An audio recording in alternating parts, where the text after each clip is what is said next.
Eu acho que assim, a principal condição clínica de coluna, né, doutor Luiz, que a gente pega assim, aí específica mesmo, né? Não Sim, falando de dor crônica, não falando de um pouco do que a gente conversou aqui, de que a estrutura não governa o sintoma. Até aqui a gente falou até mais disso, né? sim. Pensando em coluna vertebral. Agora, tem situações em que a estrutura da coluna está governando, está falando mais alto no sintoma.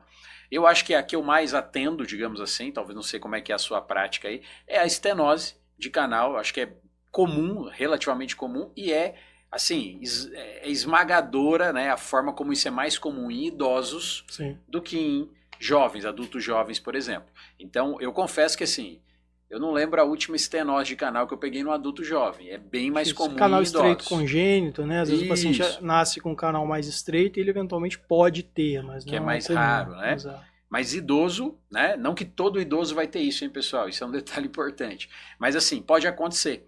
Então, os sinais clínicos, né? É muito comum esse paciente, às vezes ele está andando com flexão de tronco, né?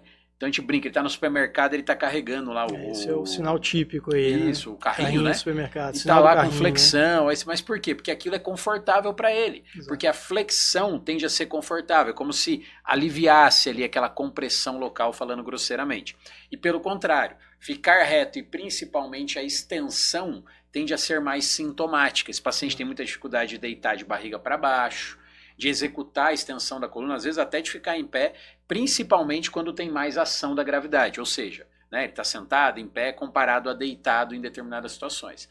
Então é um paciente que tem sinais muito característicos. Sim. Né? Até a gente nem precisa, às vezes, de grandes testes neurodinâmicos, a própria história que ele está contando e como ele se apresenta fisicamente ali no exame já direciona muito no caso de um idoso. Aí é lógico que o exame complementar ele vai ajudar, né, uma ressonância, por exemplo, vai nos ajudar a confirmar esse diagnóstico, mas assim, é muito característico. Eu falo que é uma das coisas, quando eu dou aula, né, falo para um aluno, eu falo que é uma das coisas mais, entre aspas, fáceis de se diagnosticar, porque as características são muito específicas. E óbvio que ele precisa tratar de maneira adequada, né? Eu acho que esse é um ponto. Existe o tratamento conservador, a gente tem um período que a gente observa esse paciente, e o tratamento conservador ele tem que ser específico, ele tem que ser bem direcionado, porque senão o paciente está perdendo tempo, ainda mais um paciente que às vezes tem outras comorbidades, outras situações, e em algumas situações ele evolui até para o quadro cirúrgico, porque o tratamento conservador não deu conta, digamos assim, né, do tratamento ali. Então acho que é um tema legal para a gente falar. Na minha prática também, Bruno, você falou, né, que atende bastante casos de estenose do canal lombar, né? Na minha prática também, talvez seja a doença, ela é o ponto final ali, né, da doença degenerativa da coluna. Ao longo dos anos aquilo vai acontecendo, né? Você vai tendo hipertrofia da faceta, você vai tendo um abaulamento daquele disco, o ligamento amarelo vai ficando mais enrijecido e tudo isso acaba gerando um fechamento do canal, né? A gente até colocar uma imagem para as pessoas entenderem melhor o que a gente está falando, né? E é uma doença muito limitante, porque o que acontece ali é que é uma perda de espaço, né? Fica competindo as estruturas neurais com os vasos sanguíneos, com a gordura epidural, com várias coisas dentro de um espaço restrito que muitas das vezes você não tem muito o que fazer, né? Você vai acabar esse paciente, nem todos vão acabar evoluindo, né? É possível evoluir para uma cirurgia, é possível a gente tratar conservador, modulando os sintomas desse paciente, adequando com medicações também, né? Mas esse paciente ele tende a ter crises, ele tende a ficar um período bem, depois ele voltar. Não são todos, né? Obviamente, mas é um quadro que eu vejo, até para a gente poder conversar, Bruno, porque eu entendo que ali é algo mais estrutural. Sim. A hérnia de disco é estrutural também, mas ela tem um potencial de absorção muito grande, Maior. né? Ela não é algo, vamos dizer assim, definitivo. O prognóstico é melhor da hernia de disco Exato. comparado à estenose. Exato, apesar da gente conseguir tratar isso de forma conservadora, às vezes fazendo alguma aplicação de corticoide no canal, esse paciente fica sintomático por um período, né?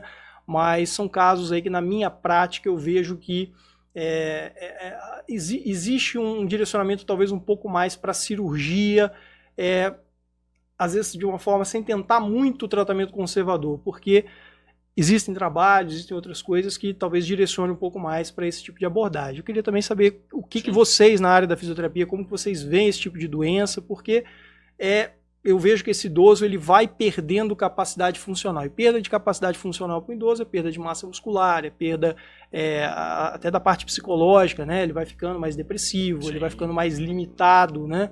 e numa fase que ele precisa estar ativo, e talvez, como a gente falou, é a fase que ele está mais tranquilo, ele às vezes não trabalha mais, ele está aposentado, ele quer estar com os netos dele, ele quer viajar, ele quer ter uma vida que... Uma queixa uma vez foi essa, o paciente falou, poxa, eu estou viajando muito agora com a minha esposa, estivemos na Europa, aí ficamos 21 dias lá, só que eu não conseguia visitar os museus, porque eu claudicava, né? Eu começava a andar, estava lá 300 metros, sei lá quantos, 50 metros, eu começava a claudicar, eu tinha que parar, o grupo todo ia para a próxima sala, eu ficava para trás lá, não conseguia aproveitar, né, o passeio. Certeza. Então, é um ponto aí para a gente poder. Esse paciente eu acabei até operando ele, está bem, graças a Deus, está tudo certo.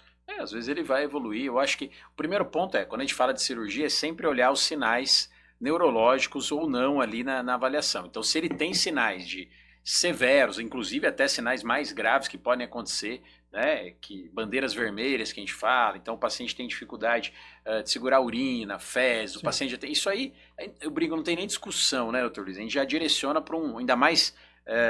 se tem lá a convicção de que é um estreitamento ali, que é uma estenose ali de canal central, por exemplo, um sintoma bilateral nas pernas e tal, então acaba tendo esse direcionamento. Agora, quando o paciente tem uma dor que está tolerável ou ele responde bem ao que a gente fala de movimentos de flexão com baixa carga, pouca ação da gravidade, dentro da piscina é uma coisa que às vezes é útil com esse paciente, porque lá tem menos ação da gravidade, então às vezes é mais confortável para ele. Então pode ser um direcionamento aí de tratamento. Então a gente vai ver como ele responde aquilo. Agora, com certeza, o time é muito importante. Cientificamente falando, isso é uma lacuna que a gente tem. A gente tem muito mais estudos com hérnias em adultos jovens do que com idosos com estenose. Então, assim, a própria literatura joga no ar assim, olha o bom senso, olha os sinais, olha a resposta desse paciente. Assim, só para pegar um gancho, o que seria os sinais desse paciente? Né? É mais comum até a dor bilateral em membro inferior, que é diferente da hérnia, que a dor é unilateral, é de um lado só.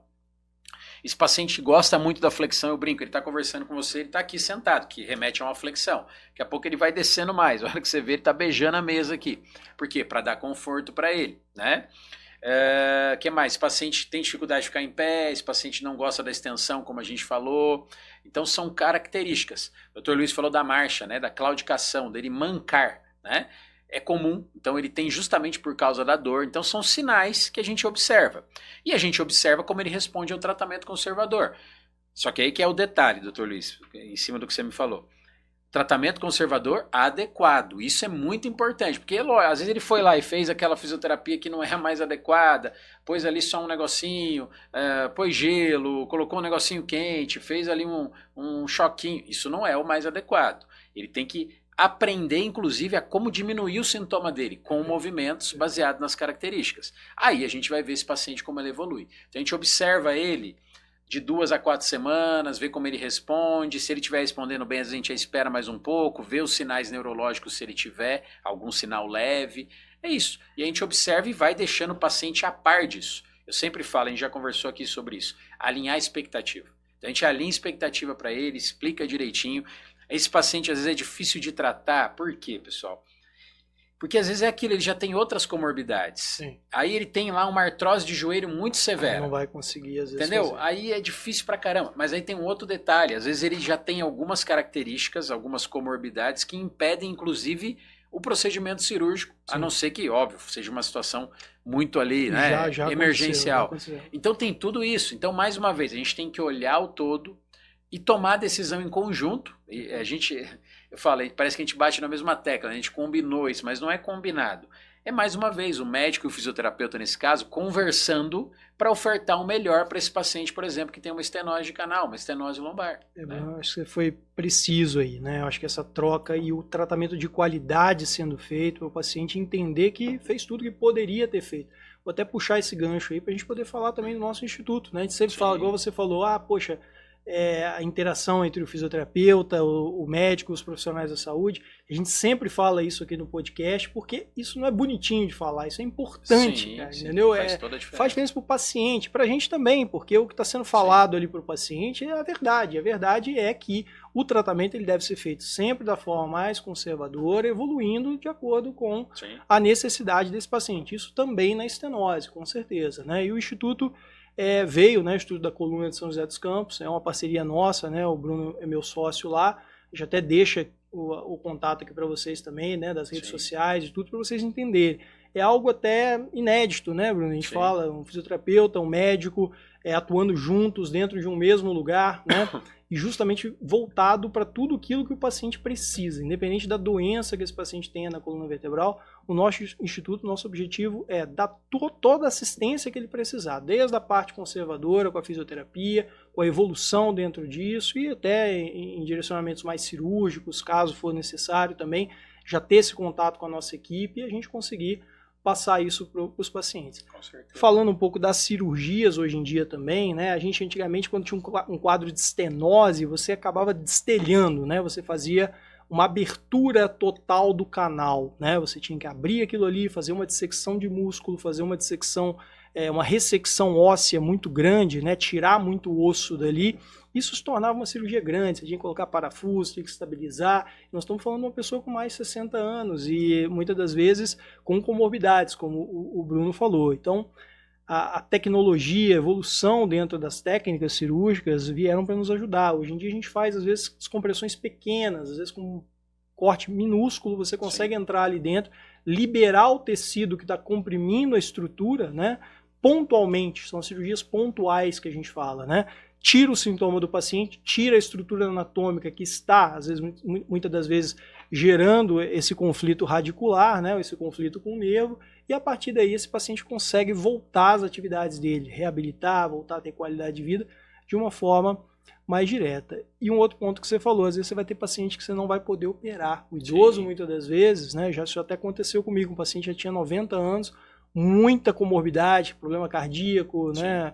Ele acabou que era um paciente que a gente falou que ele era inoperável por não ter condições clínicas, né? Não é nem tecnicamente, é realmente uma contraindicação pelo risco de vida que ele teria ali. Esse paciente talvez precise de cuidados triplicados dentro daquilo ali, porque ele vai perder funcionalidade, ele vai ter mais dificuldade para andar. Então a gente precisa colocar esse paciente de pé, a gente precisa dar orientações para ele de forma mais direcionada para que ele consiga manter essa funcionalidade mesmo nessa etapa da vida e mesmo sem poder fazer o tratamento que às vezes já foi indicado.